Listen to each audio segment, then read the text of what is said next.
నమస్తే, welcome to non stop news. రోజంతా busy ఉన్నారా? న్యూస్ అప్డేట్స్ మిస్ అయ్యారా? Don't worry. బ్రేక్స్ లేకుండా బోర్ కొట్టకుండా నాన్ స్టాప్ న్యూస్ ప్రతిరోజు రాత్రి 9 గంటలకు. నేను హిమబిందు. నేను కార్తిక్. ఉత్తరాంధ్రలో కూటమికి ఓటమి రుచి చూపించారు ప్రభుత్వ టీచర్లు. ఎమ్మెల్సీ ఎన్నికల్లో కూటమి పార్టీలకు ఘోర పరాభవం ఎదురైంది. 9 నెలలకే ప్రభుత్వంపై టీచర్ల వ్యతిరేకత సుస్పష్టమైంది. చరిత్రలో ఎన్నడూ లేని విధంగా 9 నెలలకే ప్రభుత్వంపై వ్యతిరేకత వచ్చింది. ప్రభుత్వంపై తిరుగుబాటు ప్రకటించారు ప్రభుత్వ ఉపాధ్యాయులు. కూటమి అభ్యర్థి రఘువర్మపై స్వతంత్ర అభ్యర్థి గాదె శ్రీనివాసులు నాయుడు విజయం సాధించారు. తొలి ప్రాధాన్యత, రెండో ప్రాధాన్యతలోనూ వెనుకబడ్డారు కూటమి అభ్యర్థి. మిస్లేనియస్కి ఎప్పుడు కూడా అవకాశం ఇవ్వలేదు. మాల్ ప్రాక్టీసెస్కి ప్రజాస్వామ్యం ఇవ్వకూడదని ఒక భావన ఉన్నది. మరి అదే తీరులో ముందుకు వెళ్ళాను. ప్రజా బాహుళ్యంలో ఉపాధ్యాయులు ఏదైతే తీర్పిచ్చారో దాన్ని మనస్ఫూర్తిగా నేనైతే అంగీకరిస్తూ ఉన్నాను. అలాగని చెప్పి ఏదో ఓడిపోయాం కదా అని చెప్పి పక్కెళ్ళే మనస్తత్వం కాదు. మళ్ళీ కూడా అదేవిధంగా సర్వీస్ అందిస్తూ ఉపాధ్యాయులు వెంట ఉంటానని చెప్పి మీకు నేనైతే తెలియజేసుకుంటూ ఉన్నాను. మరి గెలుపు ఓటములు ఎందుకంటాను అంటే, తను 2 సార్లు వర్క్ చేస్తారు. ఇప్పుడు కొత్తగా వచ్చినటువంటి ఎవరైతే మరి గట్టి పోటీ ఇచ్చారో యూటీఎఫ్ మిత్రులు కొన్నిసార్లు కలిసి ఉన్నారు. ఈసారి విడిపోవడం కూడా కొంత దురదృష్టకరమైన విషయం. ఏదైనా సరే ఉపాధ్యాయులు వెంట ఉంటానని చెప్పి మీ ద్వారా నేను తెలియజేసుకుంటా ఉన్నాను. టీడీపీకి టీచర్ ఎమ్మెల్సీ ఓటమి సగ గట్టిగా తగిలింది. ఓడిపోగానే అభ్యర్థిని పెట్టలేదంటూ మంత్రి అచ్చెన్నాయుడు యూటర్న్ తీసుకున్నారు. గాదె శ్రీనివాసులు నాయుడు గెలుపుని కూటమి ఖాతాలో వేసేశారు అచ్చెన్నాయుడు. తమ మద్దతుతోనే గాదె శ్రీనివాసులు నాయుడు గెలిచారని అచ్చెన్నాయుడు వింత ప్రకటన చేశారు. ఓడిపోయిన రఘువర్మ తమ అధికారిక అభ్యర్థి కాదని యూటర్న్ తీసుకుంది టీడీపీ. ఎన్నికలకు ముందు రఘువర్మ తమ అభ్యర్థి అని ప్రకటించాయి టీడీపీ, జనసేన పార్టీలు. విశాఖ టీడీపీ ఆఫీసులో రఘువర్మనే తమ అభ్యర్థి అని ప్రకటించారు.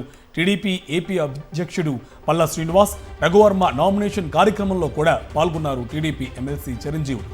ప్రభుత్వ టీచర్లు కర్రు కాల్చి వాత పెట్టడంతో మాట మార్చేశారు మంత్రి అచ్చెన్నాయుడు. కూటమి పార్టీల మద్దతుతోనే విజయం సాధించానని ప్రకటన చేయాలని గాదె శ్రీనివాసులు నాయుడుపై కూటమి ప్రభుత్వం ఒత్తిడి తీసుకొస్తుంది. దీనికి సంబంధించి మరింత సమాచారం మా కరెస్పాండెంట్ స్వామినాయుడు మనకి ఫోన్ లైన్లో డీటెయిల్స్ అందిస్తారు. స్వామినాయుడు, టీడీపీకి 9 నెలల్లోనే ఓటమి రుచి చూపించారు టీచర్స్ ఎమ్మెల్సీ అభ్యర్థులు. పూర్తి డీటెయిల్స్ ఏంటి? కార్తిక్, ఉత్తరాంధ్ర టీచర్ ఎమ్మెల్సీ ఎన్నికల్లో కూటమి ప్రభుత్వానికి గట్టి ఎదురుదెబ్బ తగిలింది. ఆ కూటమి తరఫున అభ్యర్థిగా నిలబెట్టిన పాకలపాటి రఘువర్మ పరాజయం పొందారు. పిఆర్టీయు అభ్యర్థి గాదె శ్రీనివాసులు నాయుడు రఘువర్మ మీద ఘన విజయం సాధించారు. కూటమి అభ్యర్థి ఎప్పుడైతే ఓడిపోయారో అప్పుడే కూటమి నాయకులు మాట మార్చారు. రఘువర్మ తమకు సంబంధం లేదంటూ కూడా అచ్చెన్నాయుడు మధ్య పెట్టే ప్రయత్నం చేస్తున్నారు. వాస్తవంగా అయితే పాకలపాటి రఘువర్మకు తెలుగుదేశం పార్టీ, జనసేన పార్టీలు పూర్తిగా మద్దతు తెలిపాయి. తెలుగుదేశం పార్టీ కార్యాలయంలోనూ తమ అభ్యర్థి అంటూ కూడా ప్రకటించాయి. ఎన్నికల ప్రచారాన్ని కూడా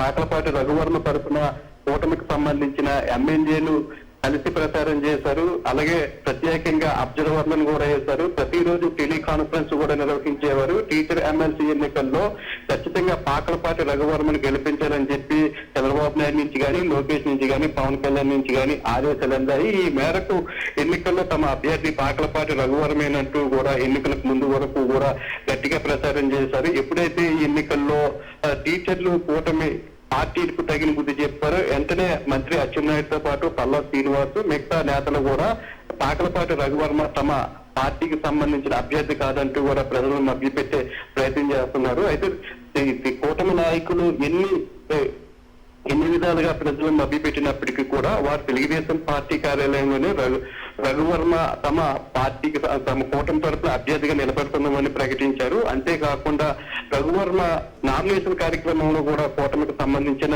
నాయకులు పాల్గొన్నారు. వారు ప్రతి నియోజకవర్గంలో కూడా రఘువర్మ తరఫున విస్తృతంగా ప్రచారం కూడా నిర్వహించారు. ఈ రఘువర్మ ఓడిపోయినప్పటికీ కూడా రఘువర్మ ఓడిపోవడంతో కూటమి నేతలు తమకి సంబంధం లేదంటూ కూడా మాట మార్చే ప్రయత్నం చేస్తున్నారు. ఇదంతా కూడా 9 నెలల కాలంలోనూ ప్రభుత్వం మీద పెరిగిన వ్యతిరేకతగా భావిస్తున్నారు. ఎన్నికలకు ముందు ఉపాధ్యాయులకు కానీ, ఉద్యోగులకు కానీ ఏదైతే ఒక హామీ ఇచ్చారో ఆ హామీని నిలబెట్టుకోవడంలో పూర్తిగా కూటమి ప్రభుత్వం విఫలమయ్యింది. దీని దృష్టిలో పెట్టుకునే ఉపాధ్యాయులు కూటమి ప్రభుత్వానికి ఈ ఎమ్మెల్సీ ఎన్నికల్లో తగిన విధంగా బుద్ధి చెప్పారనే అభిప్రాయం అయితే సర్వత్రా వినిపిస్తుంది. Karthik, right, thank you Naidu. CM Chandrababu వ్యాఖ్యలపై తీవ్ర స్థాయిలో ఫైర్ అయ్యారు మండలిలో బొత్స సత్యనారాయణ. లబ్ధిదారులకు రాజకీయాలు పార్టీలను అంటగడతారా అని ప్రశ్నించారు. రాజ్యాంగబద్ధమైన పదవిలో ఉన్న వ్యక్తి అలాంటి వ్యాఖ్యలు చేయడం సరికాదన్నారు. వైఎస్ జగన్ ప్రభుత్వ హయాంలో అర్హులైన ప్రతి ఒక్కరికి పథకాలు అందించామని స్పష్టం చేశారు బొత్స. గత ప్రభుత్వంలో నా పార్టీ వాడికే నాకు సాయం చేయని చెప్పి ఎప్పుడు మా ముఖ్యమంత్రి కానీ మా ప్రభుత్వం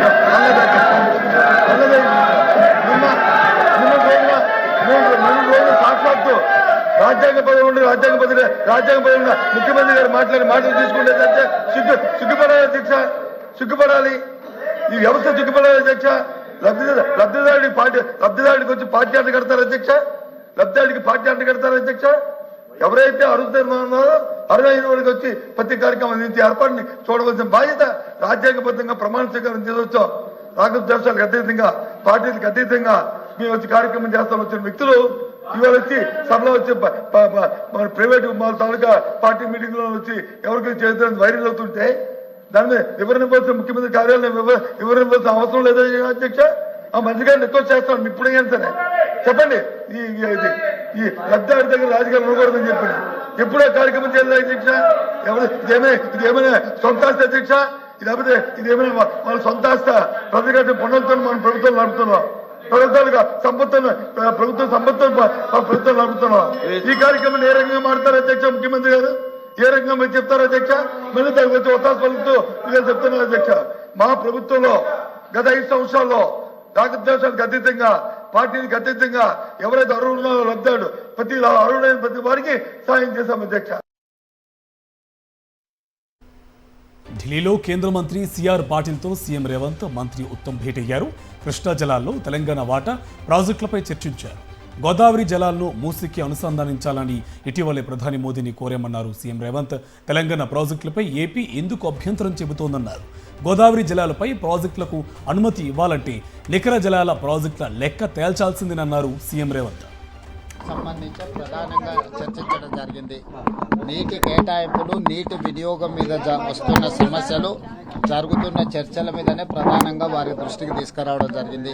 ఇప్పుడు కన్స్ట్రక్షన్ జరుగుతున్న ప్రాజెక్టుల అనుమతులు, నీటి కేటాయింపులు కూడా తక్షణం ఇవ్వాలనే దాని మీద ప్రధానమైన ఎజెండాగా పెట్టుకున్నాం. మొన్ననే ప్రధానమంత్రి గారికి గోదావరి జలాలను మూసి అనుసంధానం చేసే విషయంలో చెప్పినాము. వాటికి సంబంధించిన నిధులు, అనుమతులు, వాటి మీదనే ప్రధానమైన చర్చ జరిగింది. ఎజెండాలో ప్రధానంగా ఆ అంశాలను ప్రస్తావించడం జరిగింది. సినీ నటుడు పోసాని కృష్ణమురళికి పల్నాడు జిల్లా నర్సరావుపేట కోర్టు 10 రోజుల రిమాండ్ను విధించింది. మార్చి 13 వరకు రిమాండ్ విధించడంతో గుంటూరు జైలుకు తరలించారు.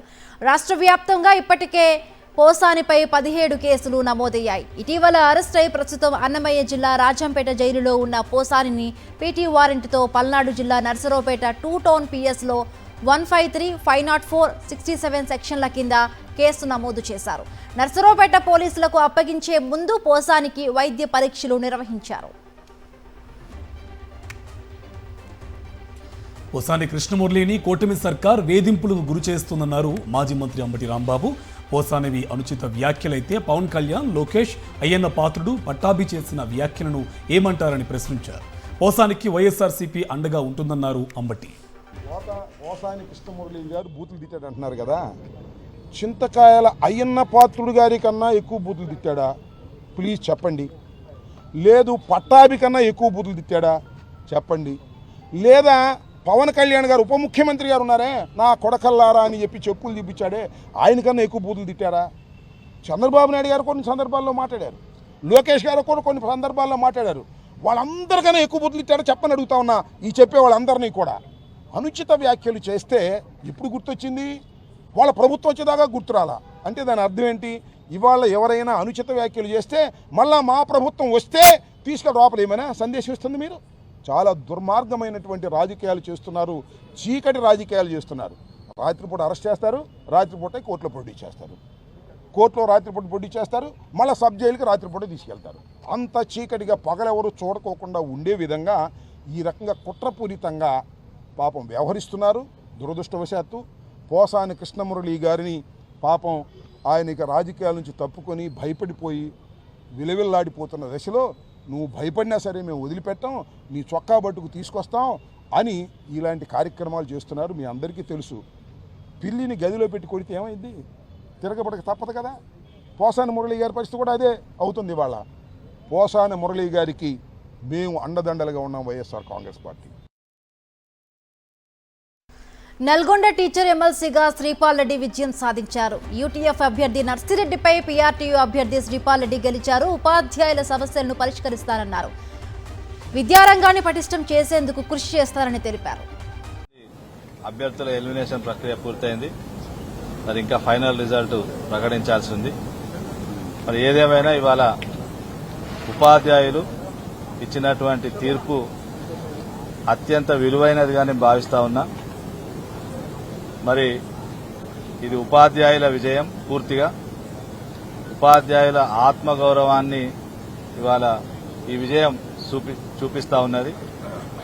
ఇవాళ ఎవరు ఎంతమంది కుట్రలు చేసినా, ఎంతమంది మరి రకరకాలుగా మరి వాళ్ళ ఉపాధ్యాయుల ఆత్మగౌరవాన్ని దెబ్బతీయాలనే ఆలోచనతోటి ప్రయత్నాలు చేసినప్పటికీ కూడా అంతిమంగా ఇక్కడ ఉపాధ్యాయులు విజయం సాధించారు అని చెప్పి ఈ సందర్భంగా తెలియజేస్తూ, ఏపీలో మిర్చి రైతుల కష్టాలు దారుణంగా ఉన్నాయన్నారు వైఎస్ఆర్సీపీ ఎమ్మెల్సీ లీలాపిరెడ్డి. ధరలు లేక మిర్చి రైతులు అల్లాడిపోతున్నారని ఆరోపించారు. వైఎస్ జగన్ గత నెలలో మిర్చి యార్డును సందర్శించారని, ఆయన వెళ్లాకనే ప్రభుత్వం సమీక్షలు చేసిందన్నారు. కానీ నేటికి రైతులకు ఒక్క రూపాయి కూడా విడుదల చేయలేదని మండిపడ్డారు లీలాపిరెడ్డి. రైతు నష్టాల బారిన పడుతున్నప్పుడు ప్రభుత్వ బాధ్యతగా కనీసం వారు పండించినటువంటి పంటకి కనీస మద్దతు ధర ప్రకటించాల్సినటువంటి పరిస్థితులు ప్రభుత్వానికి ఉంటాయి. మీరు అధికారంలోకి వచ్చిన తర్వాత రైతు పండించినటువంటి ఏ పంటకు కూడా గిట్టుబాటు ధర లేనటువంటి దౌర్భాగ్యమైనటువంటి పరిస్థితులు ఇవాళ రాష్ట్రంలో చూస్తూ ఉన్నాం. ఇవాళ వడ్లు కొనే దిక్కులేక రైతులు వచ్చినటువంటి ధరకి నిలువున అమ్ముకున్నటువంటి పరిస్థితులు వాళ్ళు చూస్తూ ఉన్నాం. విజయవాడలో సుగాలి ప్రీతి కుటుంబ సభ్యుల ఆవేదనపై రూపొందించిన పాటను జై భీమ్ భారత్ పార్టీ అధ్యక్షుడు జడ శ్రావణ్ ఆవిష్కరించారు. సినిమాలో డైలాగులు మర్చిపోయినట్లు సుగాలి ప్రీతి కేసును పవన్ కళ్యాణ్ మర్చిపోయారని జడ శ్రావణ్ మండిపడ్డారు. సుగాలి ప్రీతికి న్యాయం కోసం తాను పోరాడితే తనను తప్పుపట్టే విధంగా జనసేన కార్యకర్తలు సీన్ క్రియేట్ చేశారని ఆరోపించారు. పవన్ కళ్యాణ్ గారు అత్యున్నతంగా కేసుని ప్రెస్టేజియస్గా తీసుకుని ఒక ట్రైబల్ పాపని 14 సంవత్సరాలు ముక్కు పచ్చలారని ఒక పిల్లని చంపితే, అది కూడా కూటమి ప్రభుత్వంలో జరిగితే, ఈ కేసుని మీరు ఆసరాగా చూపించి ఊగిపోతూ కర్నూలు నిండా రాయలసీమ నిండా రాస్తారోకోలు ధర్నాలు హర్తాళ్లు చేసి పొలిటికల్ మైలేజ్ వాడుకొని సినిమా డైలాగులు చెప్పి చెప్పని డైలాగులు చెప్పి ఊగిపోయిన మాట్లాడినటువంటి పవన్ కళ్యాణ్ ఉప ముఖ్యమంత్రి అయిన తర్వాత ఒక చిన్న పాప మరణానికి సంబంధించి మీరు ఇచ్చినటువంటి హామీని మీరు గుర్తుపెట్టుకోలేకపోయినారు అంటే ప్రజల పట్ల ప్రజా సమస్యల పట్ల మీకు ఎంత నిబద్ధత ఉందో ఈ ఒక్క ఇన్సిడెంట్ తెలుస్తుంది. ప్రధాని మోదీతో సీఎం రేవంత్ రెడ్డి రహస్య ఒప్పందం చేసుకున్నారని ఆరోపించారు మాజీ మంత్రి జగదీష్ రెడ్డి. ఢిల్లీ వెళ్లొచ్చాక మోదీ ఏజెంట్గా మాట్లాడుతున్నారని ఆరోపించారు. పదవి ఆస్తులను కాపాడుకునేందుకు మోడీ భజన చేస్తున్నారని వెల్లడించారు. కిషన్ రెడ్డి రేవంత్ రెడ్డిల పంచాయతీ మోదీ ఏ టీం బి టీం మాదిరిగా ఉందన్నారు జగదీష్ రెడ్డి. ఎప్పుడైతే ఢిల్లీ పోయి రేవంత్ రెడ్డి మోడీతో మాట్లాడొచ్చిండో తెల్లవారి నుంచి ట్రెండ్ మార్చిండు. కిషన్ రెడ్డి మీద దాడి చేస్తున్నాడు, బండి సంజయ్ మీద దాడి చేస్తున్నాడు, మోడీకి కితాబిస్తున్నాడు. అంటే మోడీ టీం మధ్యలో తగాదాలాగా కనబడుతుంది కిషన్ రెడ్డి రేవంత్ రెడ్డి పంచాయతీ. మోడీ ఏ టీం బి టీం పంచాయతీ లాగా కనబడుతుంది. ఎప్పటికైనా మోడీ మనిషిగా రేవంత్ రెడ్డి ఇక్కడ ఈ తెలంగాణలో ఉంటాడు. తెలంగాణలో సాగునీటి ఇబ్బందులకు కారణం బీఆర్ఎస్ పార్టీని ఆరోపించారు ఎమ్మెల్సీ జీవన్ రెడ్డి. ఉమ్మడి రాష్ట్రంలోనే ఎస్ఎల్బీసీ ప్రాజెక్టు పనులు 55% పూర్తయ్యాయని చెప్పారు. బీఆర్ఎస్ హయాంలోనే ప్రాజెక్టు పూర్తయి ఉంటే ఇప్పుడు సమస్యలు వచ్చేవి కావన్నారు. ఏదైతే నిర్లక్ష్యం చేసిందో ఎస్ఎల్బీసీ ఇట్స్ ఆల్మోస్ట్ 9.5 కిలోమీటర్ అంటే I think in year it can be completed. ఈ జరిగిన దృశ్యకరమైన సంఘటన దృష్టిలో పెట్టుకొని నిర్మాణాన్ని మనం ఆపాల్సిన అవసరం లేదు. ఆ నిర్మాణాన్ని కొనసాగింపజేయడానికి ఏ విధంగా చర్యలు చేపట్టాలో దాన్ని దృష్టి కేంద్రీకరించండి. తుమ్మటి హత్తి వద్ద బ్యారేజ్ నిర్మాణం చేసి బ్యారేజ్ లెవెల్కు అనుగుణంగా రీడిజైన్ చేసి అయినా కానీ మీరు సుందిళ్ళ వరకు ఏ విధమైన లిఫ్ట్ లేకుండా తరలించే అవకాశం ఉన్నది. దయచేసి ఆ చర్యలు వెంటనే చేపట్టాలి. మహిళలకు ఇచ్చిన హామీల సాధనకే పోస్ట్ కార్డు ఉద్యమం చేపట్టారు బీఆర్ఎస్ ఎమ్మెల్సీ కవిత. తెలంగాణ జాగృతి ఆధ్వర్యంలో 10,000 పోస్ట్ కార్డులు సేకరించి సీఎం రేవంత్ రెడ్డికి పంపించినట్టు తెలిపారు. హామీల అమలుపై మార్చి 8న ప్రకటన చేయకపోతే ఉద్యమిస్తామన్నారు. అనకాపల్లి జిల్లాలో రోడ్డు కోసం గిరిజన విద్యార్థులు వినూత్న రీతిలో నిరసన తెలిపారు. దేవరపల్లి మండలం వీరభద్రపేట గిరిజనులు మోకాళ్లపై నిల్చుని నిరసన తెలిపారు. పవన్ కళ్యాణ్ మీకొక దండం, తమ గ్రామానికి రోడ్డు వేయండి అంటూ నినాదాలు చేశారు. గ్రామానికి సరైన రోడ్డు లేక ఇటీవల 3 చిన్నారులు మరణించారని ఆవేదన వ్యక్తం చేశారు.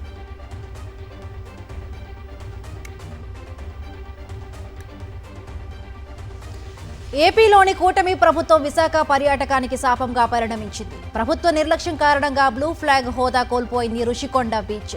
దీంతో ప్రపంచ స్థాయి హోదా కలిగిన తీరంలో దారుణమైన పరిస్థితులు నెలకొన్నాయి. రుషికొండ తీరంలో ఎక్కడ చూసినా మద్యం సీసాలు, చెత్త దర్శనమిస్తోంది. టాయిలెట్స్, డ్రెస్సింగ్ రూమ్స్ నిర్వహణ గాలి కొదిలేశారు. నెల్లూరు జిల్లా సైదాపురం మండలంలో మైనింగ్ దందా అడ్డు అదుపు లేకుండా సాగుతుంది. తూర్పు పొండ్లలోని శ్రీనివాస పద్మావతి మైన్ను సొంతం చేసుకునేందుకు టీడీపీలో ఇరు వర్గాల మధ్య ఆధిపత్య పోరు నడుస్తుంది. అనుమతులు లేకుండానే శ్రీనివాస పద్మావతి మైన్ నుంచి యథేచ్ఛగా ఖనిజం తరలిపోతుంది. ఈ క్రమంలో స్థానికులు ఖనిజం అక్రమ రవాణాను అడ్డుకున్నారు. కేసులు నమోదు చేయాలని పోలీసులకు ఆదేశాలు ఉన్నా వారు కేసు నమోదు చేయకుండా వాహనాలను వదిలేశారు. నాగర్ కర్నూలు జిల్లా అమరాబాద్ మండలం దోమలపెంట సమీపంలోని అడవిలో కార్చిచ్చు రగులుకుంది. వందలాది హెక్టార్లలో అడవి దగ్ధమవుతోంది.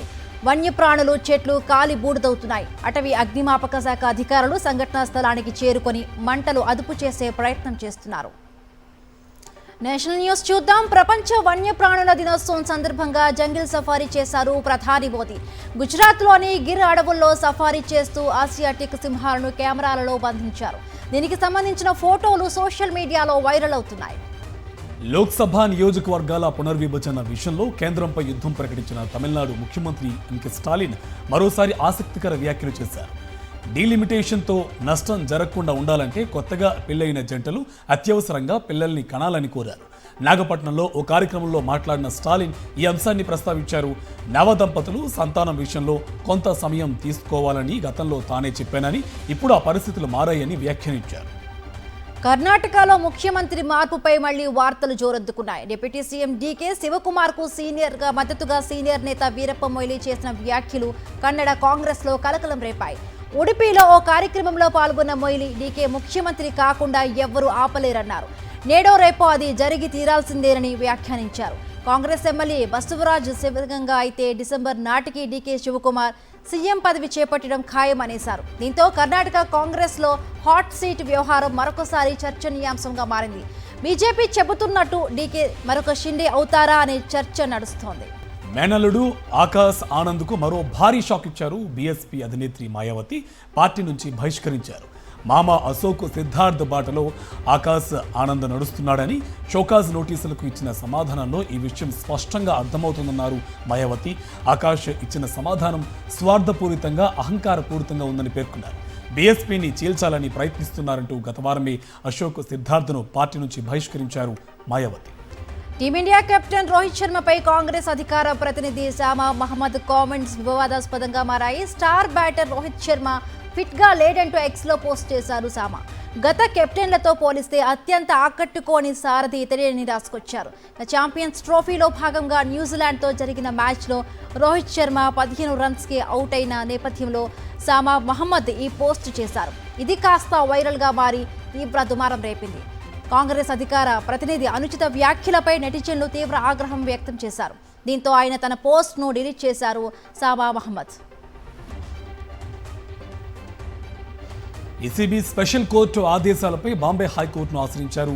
సిబి మాజీ చీఫ్ మాధవి పురిబచ్ ఎఫ్ఐఆర్ నమోదు చేయాలన్న ఆదేశాలను కొట్టేయాలంటూ అత్యవసర విచారణ కోరారు. దీనిపై జస్టిస్ ఎస్జీ డిగే నేతృత్వంలోని సింగిల్ బెంచ్ మంగళవారం విచారణ జరపనుంది. అప్పటి వరకు ఏసీబీ ప్రత్యేక న్యాయస్థానం ఆదేశాలు అమలు చేయొద్దని ఆదేశించింది. సెబీ మాజీ చైర్పర్సన్ మాధవి బచ్తో పాటు బీఎస్సీ ఎండీ, అలాగే సీఈఓ సుందర్ రామమూర్తి, అలాగే public interest director Pramod Agarwal, SEBI పూర్తికాల సభ్యులు అశ్విని భాటియా, అలాగే అనంత్ నారాయణ్, కమలేష్ చంద్రులపై ఎఫ్ఐఆర్ నమోదు చేయాలని ఏసీబీ కోర్టు ఆదివారం ఆదేశాలిచ్చింది. స్టాక్ మార్కెట్లో అవకతవకలు, నిబంధనల ఉల్లంఘనకు సంబంధించి నియంత్రణపరమైనటువంటి లోపాలు చోటు చేసుకున్నాయని, కుట్ర జరిగిందనడానికి ప్రాథమిక సాక్ష్యాలు ఉన్నందున పారదర్శకత, నిష్పాక్షిక విచారణ అవసరమని భావిస్తున్నట్టు న్యాయమూర్తి పేర్కొన్నారు.